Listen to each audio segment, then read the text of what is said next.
Congratulations on the win. How do you feel? I feel amazing. Thank you for asking. You're welcome. So, does it feel extra special, first UFC win? This fight is extremely special for me. After my last fight, I honestly didn't think that I was going to step back in the octagon again. And the stars aligned, and I got a short notice opportunity. And I changed up a lot of things about the way I normally go about my camps this time. And I spent a lot of my time working on the mental aspect of my game. And I think that that really paid off tonight. And, you know, I did this for me. And I'm extremely proud of myself. And I'm just really happy that I was able to showcase, you know, a little bit of my skill tonight and, you know, make my coaches and my team and all of my supporters proud. So, how do you stay motivated? Like you said, you know, you thought you weren't going to get back in the octagon. How do you keep that positive energy? Honestly, it was tough this time, but I have such a strong support system, and you know, they say that it takes a village, and that's really true. And you know, I have people that believe in me even when I don't believe in myself, and I'm so grateful and blessed to, you know, have that kind of energy in my life. And you know, the people that said I couldn't do it motivated me, but you know, the people that love and support me motivated me more. So you know, I'm happy to be here, and I'm blessed, and I'm grateful to live this life. And I've realized that I don't want to do anything else. There's nothing else for me. This is for me. I was born to do this. I was built for this, and you know, I'm just gonna keep doing it. So, was there anything about your opponent that surprised you? I know you didn't fight very long, but you know, what about her did you see? I mean, no, not really. You know, in the UFC, everybody's well-rounded. Everybody's here for a reason. And, you know, everybody's getting better all the time, so I feel like it's ignorant to just expect one thing or expect that they're going to be just like their previous fights, because we're all back in the gym after our fights getting better and evolving.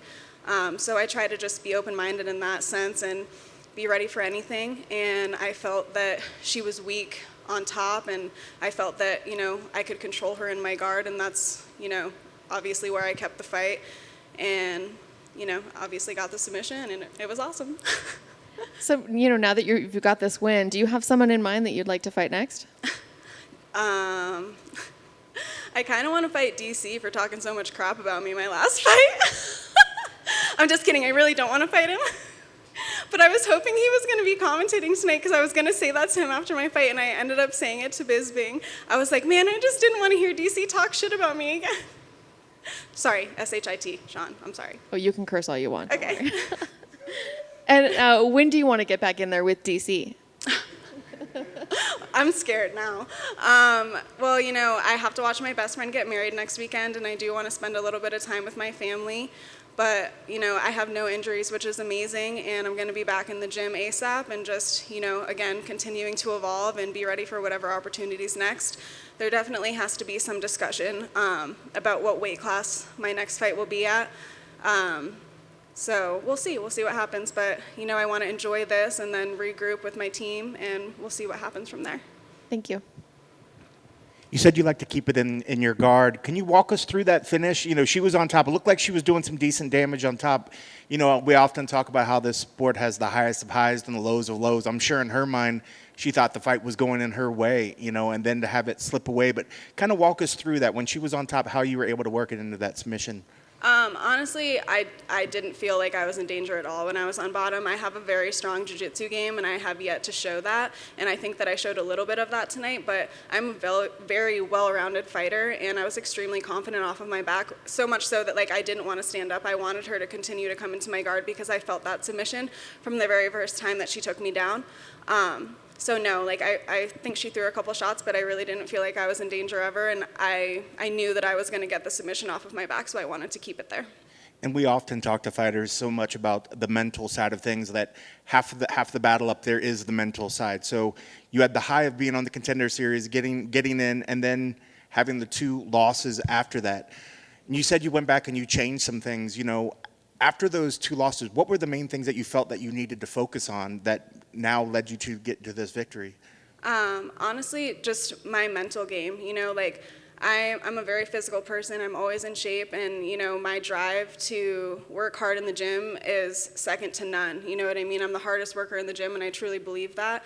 It's always just coming down to the mental aspect of my game, and honestly, I could have not worked out one single day this entire fight camp and just did what I did for my mentality and for my spirit and emotionally, and I still believe that I would have come out on top because I think that's what made the difference for me tonight.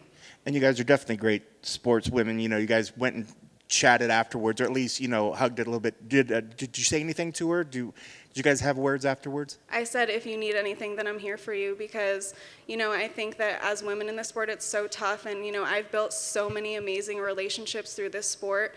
And, you know, I don't have to hate who I'm fighting. And I'm generally always becoming friends with the girls that I fight after, like Diana. Like, I love her. You know, she messaged me before my fight last night, you know, telling me that, you know, good luck, and I hope you're going to do amazing, and I'm praying for you, and all this stuff. And I think that, you know, more so than the L's and the W's, like, I think it's the relationships that we create through these experiences. And, you know, again, I just feel grateful and blessed to be able to have this opportunity to share the octagon with another elite athlete. That's awesome. And lastly, you know, us media, we're always making up things when things don't really exist. But when we were looking at the Contender Series this year, more contracts than ever are being given out. Do you feel that it was harder to get contracts when you went through it than it is right now? Well, I didn't get a contract on the Contender Right. But at Series, least yeah. your season was much tougher. Now they seem to be giving contracts out even to a loser. Somebody that lost got a contract this year. Not a loser, but you know what I mean. Yeah. Someone that lost. That lost. I mean, who knows? You know, I can't say too much about that because I really haven't been following the fights too closely. But what I will say is that, you know, sports in general, they evolve so much every single year, and athletes are just getting so much better. So, you know, even if you lose a fight, that doesn't mean that you're not an elite level athlete, and that doesn't mean that you don't have what it takes to be in the UFC. And I think that it's amazing that Dana can see that. You know, I think that everybody there has to be a loser. Like, there has to be a winner and there has to be a loser. And that's why I also feel like if you can't take those failures and use them as opportunities to learn and grow, then you're in the wrong sport. So, I mean, I think that's amazing too, that we can see, you know, people doing good things even if they don't win. Awesome. Congrats on the win.